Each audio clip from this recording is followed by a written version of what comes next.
The X Zone Radio Show with Rob McConnell is largely an opinion talk show.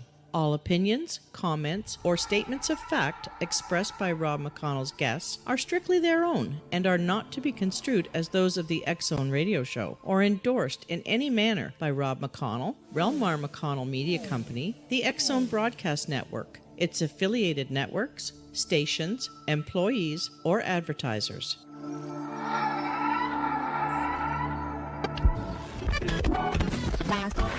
All Hit Radio.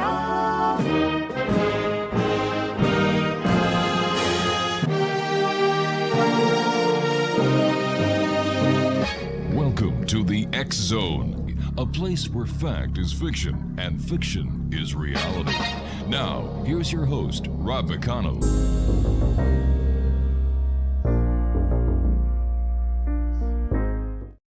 And welcome back to the X Zone, everyone. I am Rob McConnell. We're coming to you from our broadcast center and studios in St. Catharines, Ontario, Canada. If you would like to send me an email, xzone at xzoneradiotv.com, on all social media sites, X Zone Radio TV. And we're coming to you tonight around the world on Talkstar Radio Network, Mutual Broadcast Network, X Zone Broadcast Network, and Channel 34 on Simul TV. My guest this hour is a gentleman I've had the pleasure of knowing for a number of years and having him on the show a number of years. And he's one of the, if not the best psychic we've ever had on the show. And of course, I'm talking about our good friend, Mark Anthony. And let's bring Mark on, please, Craig. Mark, welcome back to the X Zone. How are you, good sir? I'm doing great, Rob. Thanks for having me back. I always love the X Zone, and I want to thank everybody for tuning in tonight. Thanks a lot, Mark. We love having you with us, and congratulations. You were telling me before we went to air 3 awards. Tell us. Yeah, I'm very honored and humbled that my latest book, The Afterlife Frequency, has won three major awards. Wow. It won the Coalition of Visionary Resources Award for Best Book in the Reincarnation, Death, and Grief category. Best Holistic Life award for for Inspirational Book of the Year. And it just won the OMI Award, sponsored by Om Times and iSpirit Media, as Best Metaphysical Book of the Year. So this is really, for me, I'm speechless, and that's a rare thing. So I want to, for everyone who supported me, thank you so much. I have to ask you, do you miss practicing law? About as much as one would a root canal without anesthesia. Just had to throw that one in there. Yeah, people say, well, do you miss practicing law? I was a trial lawyer. I believe, based on the feedback and the number of cases that I won, that I was very good at what I did. But it came to the point where I had to transition full time into this. Mm-hmm. And so I don't regret by any stretch of the imagination my career as a trial attorney, but I feel that the reason that I'm here is to do what I'm doing as a psychic medium, a near-death experience researcher, a paranormal investigator, and an author. And so that's the focus of my life now. Mark, as a trial lawyer, did you find that your abilities as a psychic came in handy at times? Oh, yeah. yeah, they did.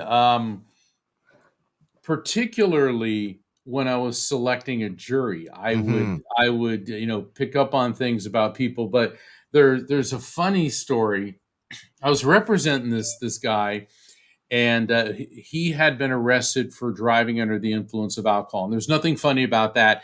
And for everybody out there, if you've had a couple drinks, call an Uber, call a Lyft, call a taxi, call a friend, call a family member. Don't get behind the wheel when you're under the influence. But the thing is, my client, he had all these physical disabilities, and he had this wheezing, like when he breathed, he had this, and he was not, with all due respect to him, he was not an attractive person. He kind of looked like a garden gnome. I mean, he had the beard, and he was just a really long beard, and he was this grizzled guy, and he breathed like, it was kind of like I was representing Quasimodo. Okay. and so it went to trial, and the jury ended up being all women, and which is absolutely fine, because women look for things and notice things that guys don't, Mhm. and women are more compassionate, and women seem to listen even more closely to certain things. So the thing is, my client was such a physical wreck that he couldn't do any of the field sobriety tests. He couldn't touch his nose, and had like problems with his eyes. So Oh, the for gosh horizontal sake. gaze, nystagmus, and he didn't take the breath test. I think there was a problem with it. Well, then the arresting officer takes the stand, and the arresting officer walks in, and he looks like Tom Cruise from Top Gun, the first one.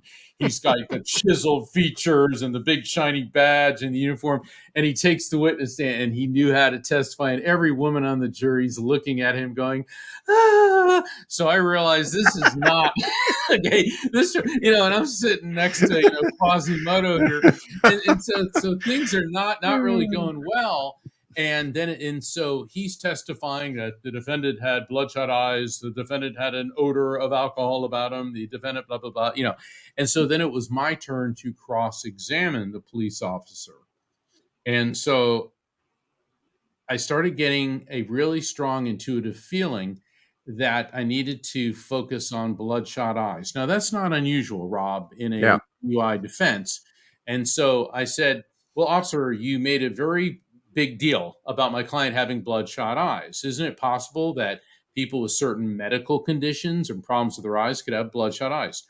And he'd look at the jury and smile. Well, I suppose it could. I said, somebody that maybe had been swimming and maybe got chlorine in their eyes Yeah.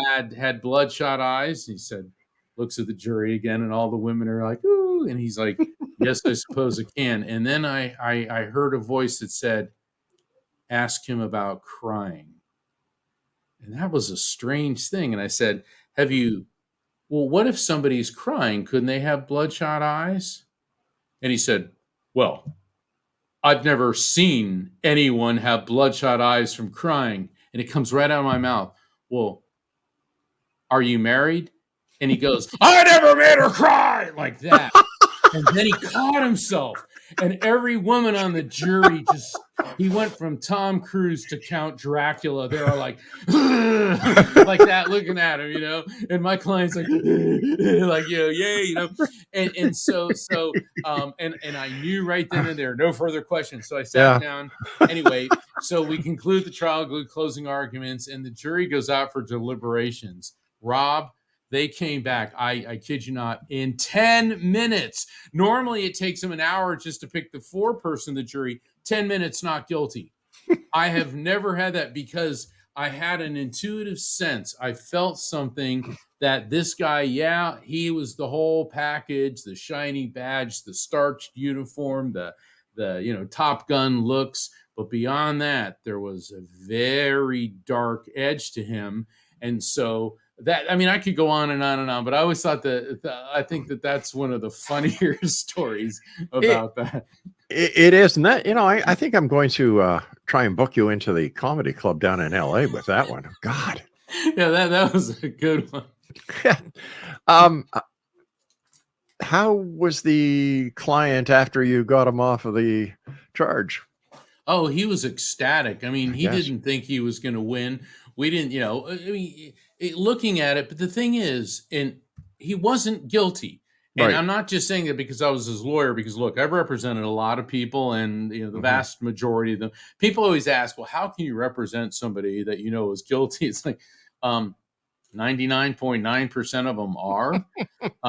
Occasionally you get somebody like this guy. And the thing is, in life, he just had a really bad luck of the draw. Yeah. I mean, he was physically not an attractive person.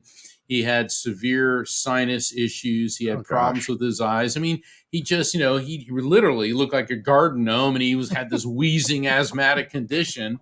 And the arresting officer happened to look like he's photoshopped, and so things like that can happen. But the I think the lesson that everybody learned that day is truly don't judge a book by its cover.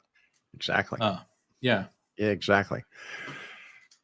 Speaking of books, your book, Life Afterlife Frequency. What Yes. was your inspiration for that, Mark?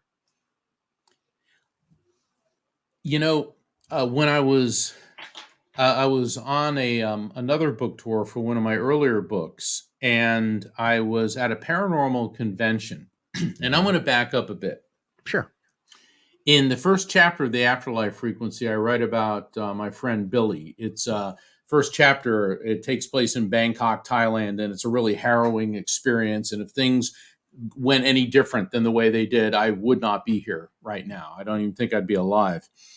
And Billy was the best friend I've ever had. We met when we were 11 years old. We went to junior high school, college together. And after college, I went to law school and he went to Asia. He was working in Japan teaching Japanese executives conversational English.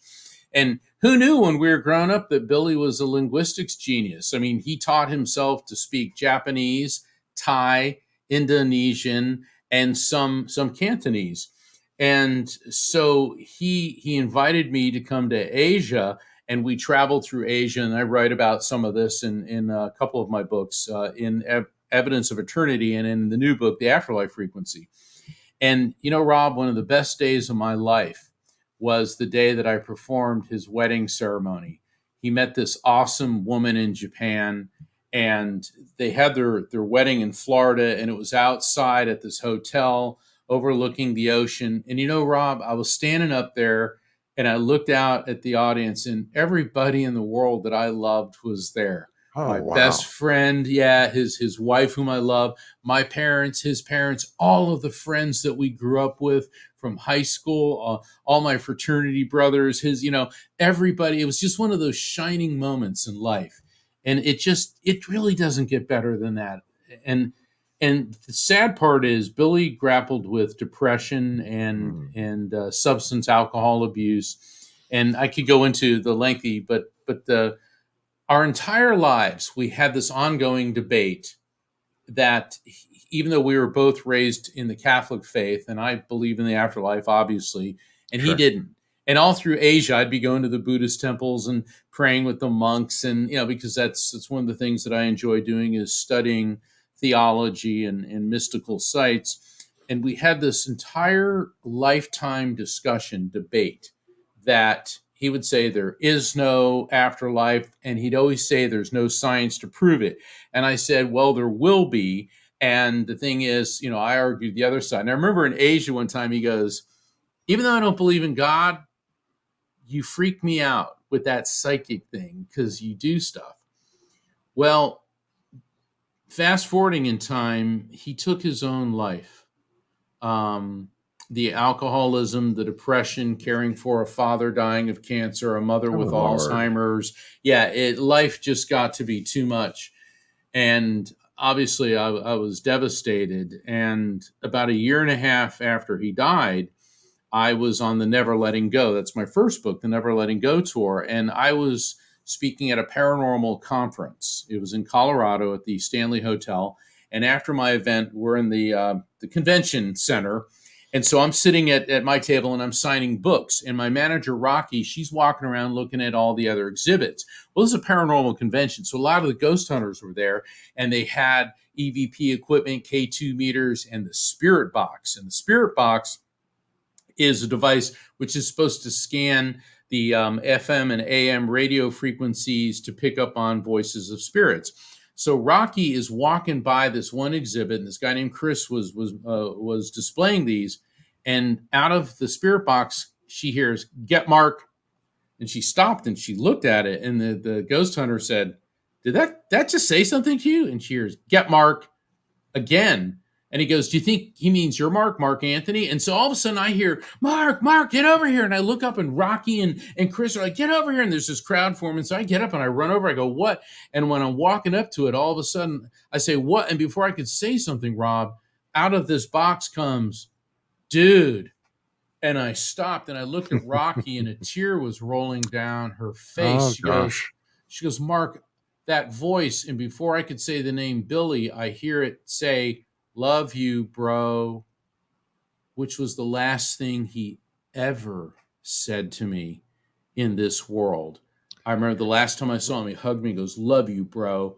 And thing is, we're from a surfing culture. He always called me dude and bro, but he said, "Love you, bro." And it was his voice coming out of that thing. And the ghost hunter, the paranormal investigator, said, "This is highly unusual." He said, "First off, it called for Mark. Secondly, both of you positively identified the name."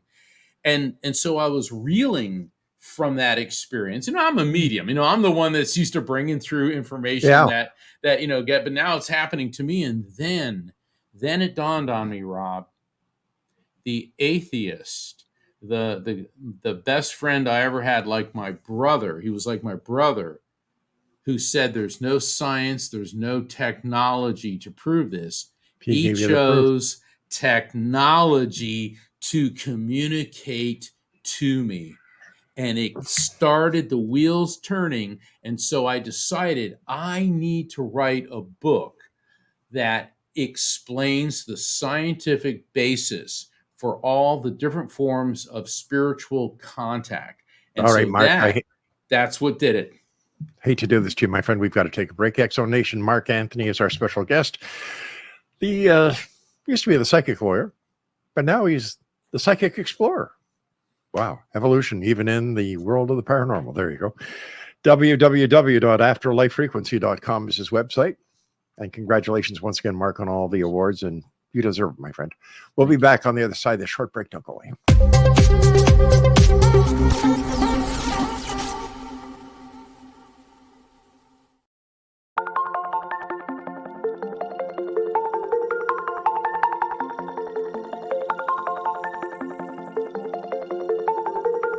Question: what is the name of the unique blend of coffee you get that has been formulated by a neurologist, a neurobiologist, and a pharmaceutical chemist? Answer: you get Beautiful Mind Coffee, a unique coffee blend that tastes great and has herbal ingredients that your brain will love, and it is not just coffee, it's brainalicious. Dr. Rathbone, Dr. Jang, and Dr. Winslow, the scientific team that created Beautiful Mind Coffee, decided to collaborate on a coffee focusing on brain health. As for those herbal ingredients found in Beautiful Mind Coffee, Dr. Rathbone, Dr. Jang, and Dr. Winslow, utilizing their combined extensive scientific research background, worked with many natural and herbal products until the exact formulation that is found in Beautiful Mind Coffee was created. With a unique scientific formula not found in any other coffee being sold or served, Beautiful Mind Coffee is the only coffee blend that contains 3 herbal ingredients found to aid in boosting your daily mental clarity and focus. Every cup of Beautiful Mind Coffee contains scientifically formulated amounts of maca root powder, green tea extract, and American ginseng, all supporting good brain health. Taking care of your brain's health now can help delay or prevent the onset of cognitive dysfunction, including dementia, Alzheimer's, and more general memory loss as you get older, just by enjoying the delicious flavor of our roasted coffee and herbal ingredients found exclusively in Beautiful Mind Coffee. Did you know that cognitive dysfunction also refers to deficits in attention, verbal and non-verbal learning, short-term and working memory, visual and auditory processing, problem-solving, processing speed, and motor functioning?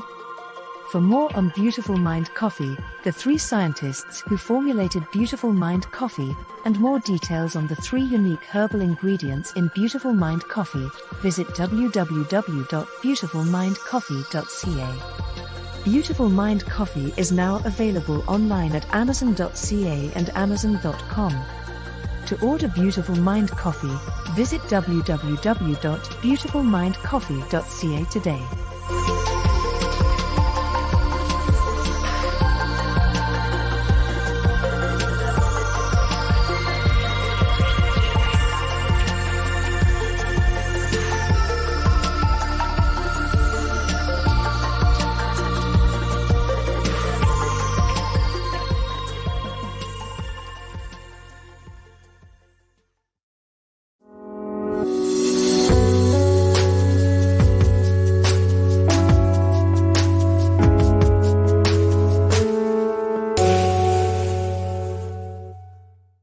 Welcome back, everyone. Mark Anthony is our special guest, afterlifefrequency.com. And Mark, what is the afterlife frequency? The afterlife frequency is what people refer to as heaven, the other side, nirvana. And the way I describe it is that we know that everything's made of molecules. Molecules are made of electrons, protons, neutrons, or atoms that are made of electrons, protons, and neutrons. And the most basic unit that everything is made of is electromagnetic energy, known as a quantum. That's where the term quantum physics comes from. And so everything from the subatomic level on up has a different vibration and a different frequency. And that's not just corporeal entities like ourselves that have a body. That includes radio waves, gamma rays, everything in the EM spectrum. So to make it simple, think of our world as AM radio, the material world. We have a lower modulation, or rather a lower frequency, a higher modulation. And the other side is FM radio. So that's the afterlife frequency. Okay. And Gotcha. so when we die, we transfer energetically from AM to FM at the afterlife frequency. That's it in a nutshell. You know, you were talking about that, and as you were talking, I got the strange thought in my mind. Could it be that this is where the Holy Trinity actually comes from? That it's not because way back when we had no concept of science, so it was the Father, the Son, the Holy Ghost. Could it actually be electron, neutron, and proton? Wow, that's a really fascinating way of looking at it. And I would say that is definitely a way to look at it. Another way to look at it is the Father, Son, Holy Spirit. In Hinduism, there is a Trinity as well. It is Brahma, the creator, Vishnu, the sustainer of life, and Shiva, the destroyer, which is the birth, death, rebirth cycle. Right. And if you look at quantum physics, and we know from the laws of thermodynamics that energy is neither created nor destroyed, only transferred from one form to another.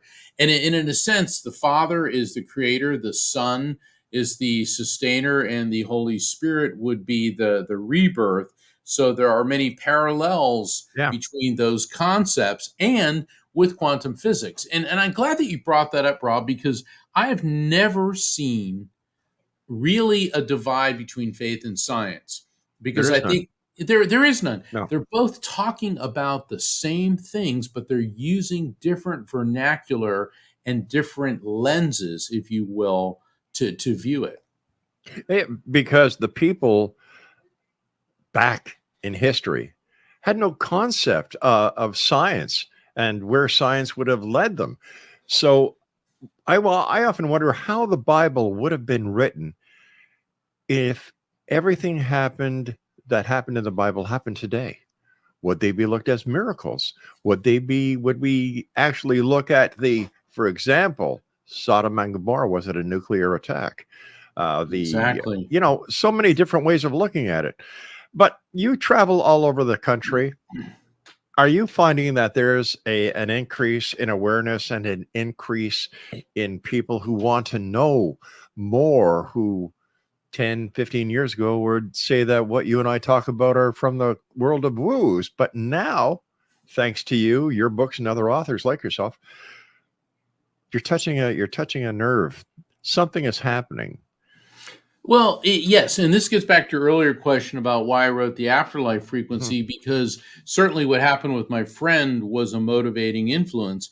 But when I actually sat down and started structuring the book, doing the outline for it, I started thinking, if I wanted to read a book to explain this based on science, what would that book be? And the reason that I came to that conclusion, Rob, is for the very question that you asked. People want to know. I mean, I've had a lot of people, they say that, well, how does this work? There's got to be a scientific basis for it. And of course there is. And there is an explanation for everything, even the spiritual. And ultimately, it is rooted in a scientific explanation, specifically with quantum physics, because everything is about energy transfer. the fact that energy is neither created nor destroyed. Everything has a frequency, and it is communicating with these frequencies, and it is aligning our frequency with a higher vibrational frequency so that we can receive communication from spirits. And it's all based on science. It's not magic. It's not woohoo or hocus Mhm. pocus. And finally, we live in an era where this can be explained. What about reincarnation? Where does that take us? And what is the connection? Reincarnation. Well, in the afterlife frequency, I introduced the concept of the electromagnetic soul. Okay. And the electromagnetic soul describes what we really are, which is pure consciousness. Consciousness is the term used in science and psychology and psychiatry. In faith, we call this a spirit or a soul. And every belief system essentially teaches that the soul pre-exists the body, comes into the body, moves on after the body dies. Mhm. The laws of thermodynamics, energy is neither created nor destroyed, only transferred from one form to another. And it's not just my belief, but people in the realm of near-death experience studies, and also the scientists who are studying survival of consciousness beyond physical death. So the energy of our soul comes into the body, moves on. Now we get to energies neither created nor destroyed, only transferred from one form to another. My electromagnetic soul theory explains reincarnation, because when we die, the body dies, but the EMS, the electromagnetic soul, doesn't. And so it leaves and it goes into the afterlife frequency, and then it returns by attaching to a new host, which is a fetus. And so this is the scientific explanation of that. The fascinating thing is when you look at Hinduism and Buddhism, they Mhm. essentially say the same things, but through their religious explanations. And of course, both of those religions were developed thousands of years ago. So, like you said, we now have the science to be able to explain what people of faith have really known all along. What are some of the comments you hear from people that you meet who have read your book? Well, they've generally been very positive. Every now and then, Mhm. no matter who you are, You get naysayers. you're always gonna find somebody that Sure. wants to pick, and usually they're, And the funny thing is when they start, picking at me, what I like to say is, well, if you ever are able to write a book, please let me know, because then I'll review it and I'll give you a review on it. Let me tell you, they back off, and it's like, and I don't mean Yeah. to sound, elitist about it, but my parents taught me, if you don't have something nice to say, Don't don't say say anything it. at all. Yeah. From the good old Walt Disney movie Bambi. Yeah. Yep. Thumper. Remember that? I do. Thumper's mother says, and what do we? If you can't say nothing nice, don't say nothing at all. Wow, we're showing. Well, I'm showing my age. Yeah, but Uh, I'll remember when I was a little kid and I saw Bambi, and when yeah. Bambi's mother got shot, and I was probably like Oh 4 years yeah, old. I was I was, destroyed. oh my God. Yeah. But yes, it was traumatic and it was terrifying, but it was also teaching children Mhm. that people we love die. I mean, That's right. Death is real. death is real? Why did grandpa die? Things like that. I mean, look at J.K. Rowling. People look at the Harry Potter books as just for kids, but Mhm. a lot of adults, in fact, most of the adults I know have read them. And she came out right away and said, there will be deaths. And because children have to confront and deal with death. And certainly in the work that I do, I know that life doesn't end at physical death. And as my dear friend Rhonda Schwartz, she's a fellow medium, I love what she says. We have one life and it's eternal. And so we come in and out of physical existence. We enter the material world, we leave, we Mhm. go to the afterlife frequency, we come back.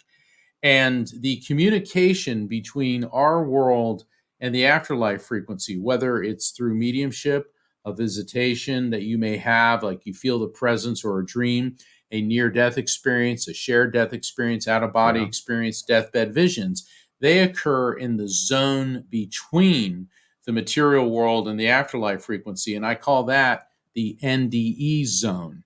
In fact, I'm giving a presentation for Spiritual Awakenings International, which is based out of Canada. Spiritual Awakenings International, June 10th and 11th. And this is an online conference, 33 plus speakers from all over the world, and it's free. And if people go to my website, afterlifefrequency.com, go into the calendar of events, June 10th, you can register, and this is a free event. Wow. And Dr. Yvonne Kaysen, she is a near-death experiencer and afterlife researcher. She assembled all of these speakers from all over the world, and I'm very honored to be one of them. And so I'm presenting the NDE zone, and the subtitle is Connected by the Light from the Cosmic to the Subatomic. And so it'll be a lot of fun, really interesting too. Mark, we've got to go for our break, but I must say, life, people fear death. And I think that it's because of people like you and the others who discuss the life after death openly and honestly, that the stigma is starting to be taken away from that experience that we all have, because from the moment we're conceived is the moment we start dying in this physical world of ours. Mark Anthony is our special guest, afterlifefrequency.com, and Mark and I will be back after this short break. Don't go away.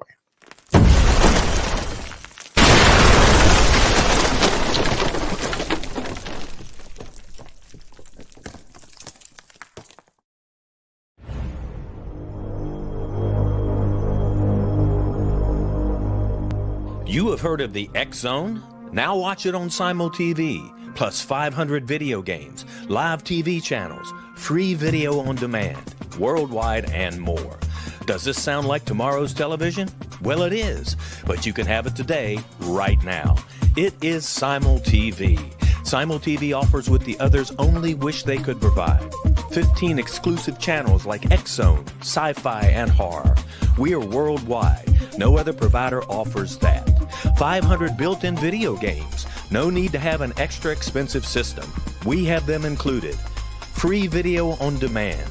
Live streaming events from around the world. Interactive online network, and much more. Tomorrow's TV today. Simul TV. Sound too good to be true? Well, it's not.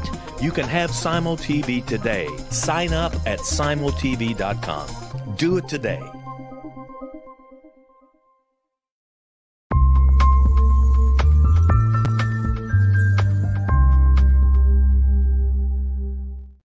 And welcome back. If you'd like to listen to any of the past shows of any of the shows here on the network, all you need to do is go to www.xzbn.net. Mark Anthony is our guest, afterlifefrequency.com. And when it comes to near-death experiences, if somebody's dying and they're on their way out, what brings them back, Mark? Instead of having the death, they have the near death. That is such a profound question, and one that we constantly, meaning I'm a member of the International Association for Near-Death Studies, right? And I'm affiliated as well with the Near-Death Experience Research Foundation, NDERF, and we talk about that. And it comes down to this. You were not supposed to die that day. And it appears, based on the thousands of readings that I've done and the spirits that come forward and tell us, to answer this question, there's a day we're coming in and a day we're going out. And let's say, the day you're going out, people say, well, why did he take his own life? Well, maybe he would have died in a car accident that day, or maybe even be struck by a bolt of lightning. I'm not being facetious about this. No, of course not. And so there are circumstances where people get very sick, or they're in an accident, or they drown, or whatever it is, and their electromagnetic soul, their EMS, leaves their body. And I like to say it's like a rubber band. It's like, and it goes right up to that afterlife frequency. And you encounter spirits of loved ones who died. You encounter, many people describe the divine power we call God. And there's several circumstances. But inevitably, for those who come back, it is because it is that it is told to them, it is not your time. In fact, my father had 2 near-death experiences, both of them.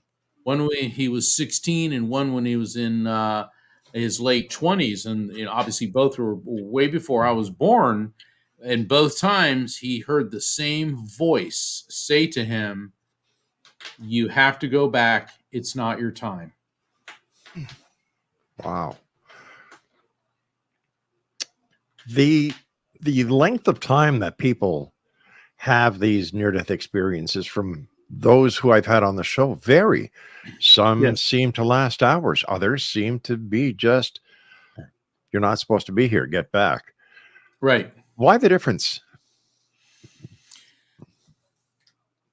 When we get to the quantum level, and the reason I keep talking about the quantum level, and because my theory about the electromagnetic soul, and obviously I go into much greater detail in the book than we have time for tonight. From the time Einstein developed his theory of relativity, it is believed by quantum physicists all the way up to the present day that time on the quantum level doesn't exist. And that's hard for us to wrap our head around. But when people have an NDE, it may last a few seconds. It may last, several minutes. It can even last longer. But time does not appear to be a factor. In fact, one of the common experiences, one of the common takeaways from a near-death experience is the sense that time is timeless. So people will come out of it saying we're all energetically interconnected, and not just people. We're connected with everything, which makes sense because we're getting back to the quantum field. But time appears to have no meaning in the way we would think of it. And I find that particularly fascinating when people bring that up. And it's interesting too, because I've seen this in mediumship readings. For example, I was doing a reading for this woman, and it was on the phone, and her mother spirit came through and started talking about a 7-year-old boy in this world, alive in this world, who's having a problem with his eyes and that she needs to get him to the eye doctor. And my client said, well, I don't have any children, but my sister has a 7-year-old boy, and I'm very close to my nephew, very close to my sister, and he's been complaining about his eyes lately. Wow. I said, okay, get him to the eye doctor. And the funny thing, Rob, is the spirit said to me right after that is, I start hearing Little Richard singing, Tutti Frutti, ah, Rudy, Tutti Frutti. So I'm telling her this, and she goes, Mark, that makes absolutely no sense. She goes, I know who Little Richard was, but I'm not a fan. I've heard the song, but makes no sense. I go, look, that's what I'm getting. All right. 2 weeks later, I get an email from her, and she said, Mark, you're not going to believe this. And I always like when I get those emails. She said, I called my sister and and told her about this. And she said, well, then we're making an appointment and taking my boy to the eye doctor. She said, I accompanied my sister and her 7-year-old son to the eye doctor. And the second we walked into the doctor's office, on the radio, it started playing Tutti Frutti, Ah Rudy by Little Richard. My gosh. Yeah. Well, now let's examine this. Okay. Electromagnetic soul. The soul is pure electromagnetic energy. So spirits can come through and they can tell us about medical issues that we're having. So the EMS of this grandmother knew that her grandson had problems with his eyes and he needed glasses. So she was giving the message through me to make sure that he would be taken there. And because there is no time on the quantum level, spirits can perceive what you and I call the future. And radio waves are another form of electromagnetic energy. Yeah. So to guarantee that they were doing the right thing and were in the right time at the right place, she gave us the song that was going to be playing the second they walked in. Now, people say, oh, well, that's a coincidence. Really? Well, for those of you who say that is a coincidence, figure out the odds of that particular song playing at that particular instant out of the millions of songs that exist. I think we're well past 1 billion to 1. Oh, and to even go further, that channel had to be playing on that doctor's radio station at that time. Yeah. Exactly.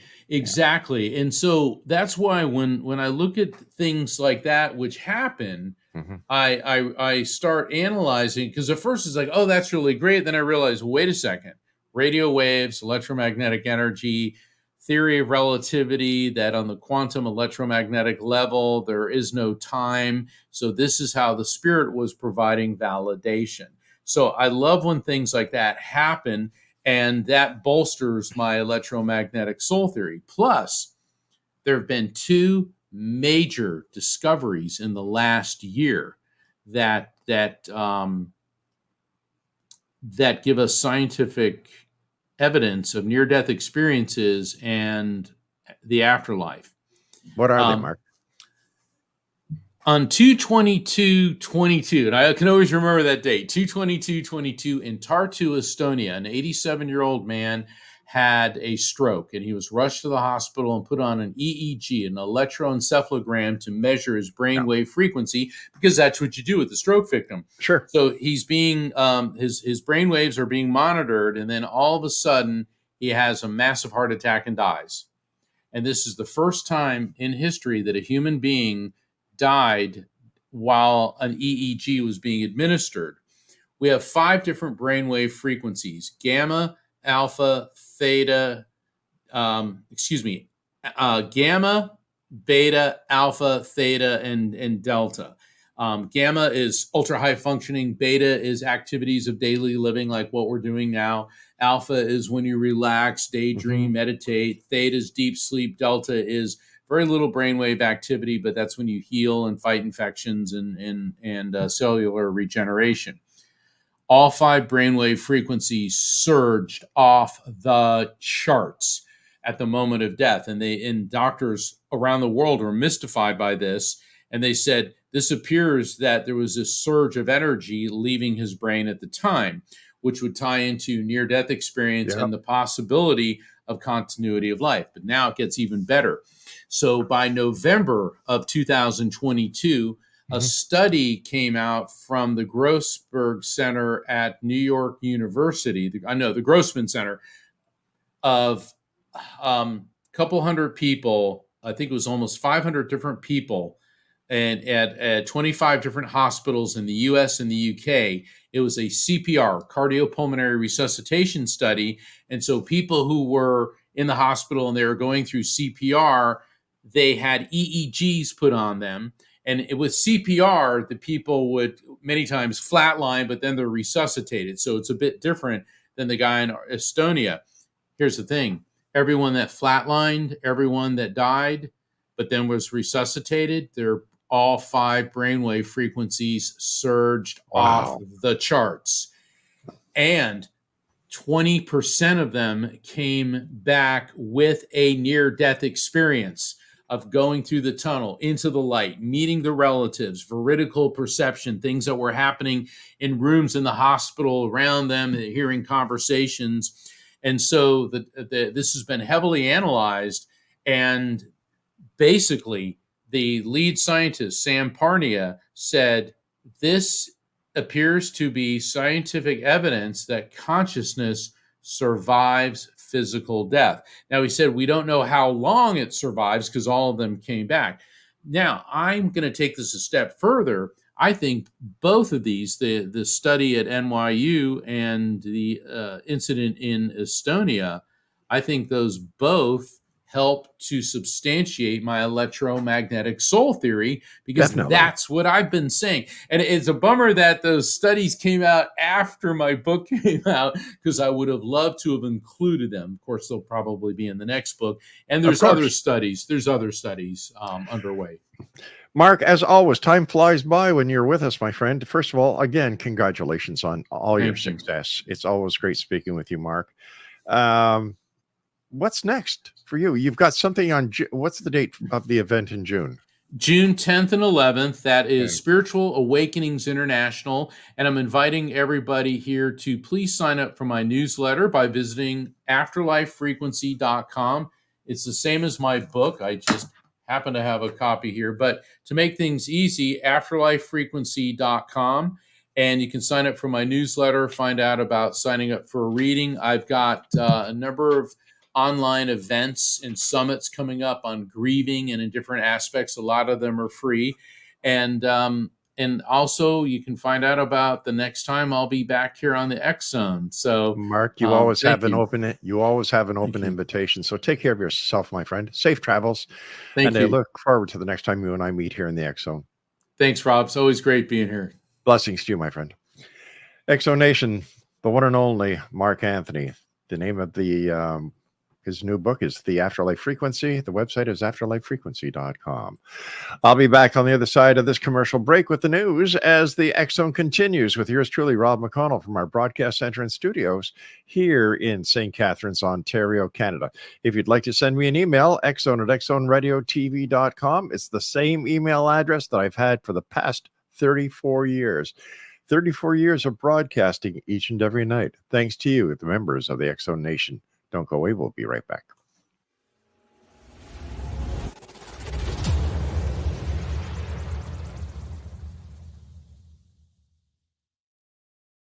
So I was watching the X Zone TV channel last night when I was abducted by aliens, and they kept repeating to me over and over again, simultv.com, simultv.com. What's simultv.com? That's what I asked them. They had it written on the side of their UFO. How do you spell that? UFO. No, I mean simultv.com. simultv.com. simultv.com. Right. simultv.com. Interesting that you were abducted by aliens in a simultv.com UFO last night. Oh, yeah? Yeah. Now that you mention it, I remember now last night I was awakened from a deep sleep. My great-grandmother was standing there. She said she'd come from the hereafter to tell me about simultv.com. She even spelled it out for me. simultv.com, sonny boy. simultv.com. simultv.com, sonny boy. Wow. Yeah. Guys, you'll never guess what my psychic guru just told me. simultv.com. Exactly. Are you guys psychic too? Of course. We all know about simultv.com. simultv.com.